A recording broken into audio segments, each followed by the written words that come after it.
Pwede bang wala muna makaalam? Lalong-lalo na si tatay kasi mag-aalala yun para sa akin. Please.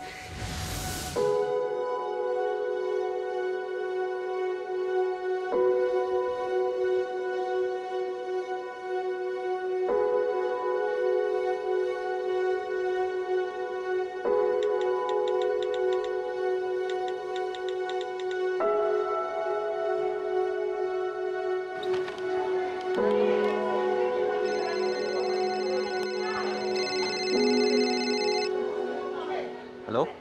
Doc Lindon? Doc RJ, I need to tell you something. Alam ko magagalit sa akin si Annalyn dahil binili niya huwag ko sabihin sa inyo to. What about? Doc, si Annalyn. Lumala yung symptoms niya. Umubo na siya ng dugo. Ano?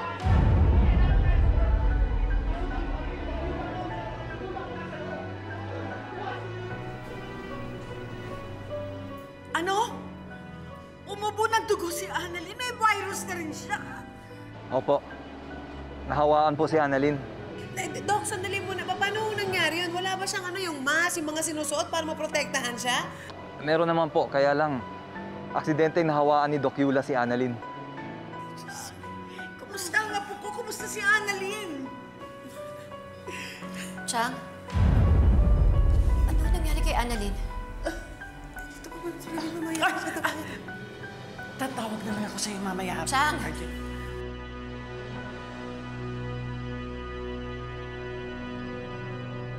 Chang, ano ho nangyari kay Annalyn? Ano nangyari sa anak ko?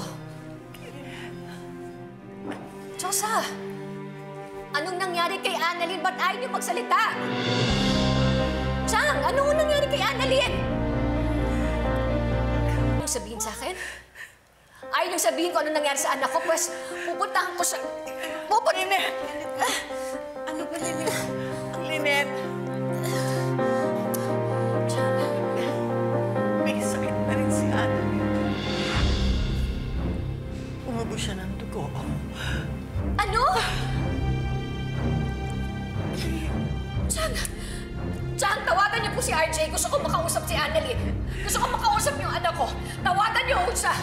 Lynette! Chang, tawagan niyo! Gusto ko makausap ang anak ko. Lynette, sandali muna. Gusto ko ingat ka. Ano ba? Gusto ko makausap si Annalyn. Chang, tawagan. Tawagan si RJ. Tawagan ang dugo, dali! Chang, nakikiusap ako. Tawagan niyo po si RJ. Tawagan. Gusto ko makausap. Gusto ko makausap si Annalyn. Chang, nakikiusap ako. Gusto ko makausap si Annalyn. Tawagan niyo na po si RJ. Ano nangyayari sa'yo? Chang, tawagan niyo po. Tawagan niyo na si RJ, please. Nakikiusap ako. Gusto ko makausap.